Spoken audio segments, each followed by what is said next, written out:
এই ব্যাচে প্রায় 7,000 মুরগি আছে আমাদের, আলহামদুলিল্লাহ একটা ব্যাচই এখন আপাতত নতুন প্রোডাকশনে আছে, আর বিভিন্ন কিছু ব্যাচের বাচ্চা আমাদের আছে।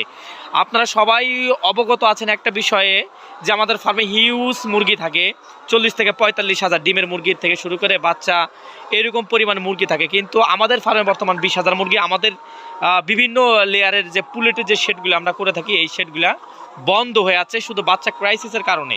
আজকে আমাদের একটা কোম্পানির বাচ্চা ঢোকার কথা ছিল, এখন আসলে সিদ্ধান্ত হয়নি যে আসলে বাচ্চাটা আমরা পাবো কি না, বা 3 মাস আগে টাকা জমা দিয়ে রাখছি। এরকম একটা পরিবেশ বাংলাদেশের পোলট্রি সেক্টরে চলতেছে। মনে হচ্ছে না এই সমস্যার সমাধান খুব অল্প সময়ের মধ্যে শেষ হবে, সামনে ক্রাইসিসটা আরও বাড়তেছে। যারা আসলে এই ব্যবসা করতেছেন বা করার জন্য আগ্রহী আছেন, তারা যদি কোনোভাবে মুরগি তুলতে পারেন, রেডি মুরগি তুলতে পারেন, বা ছোট একটা জিরো বাচ্চা তুলতে পারেন, তারা খুব অতি সত্বর তোলার চেষ্টা করেন।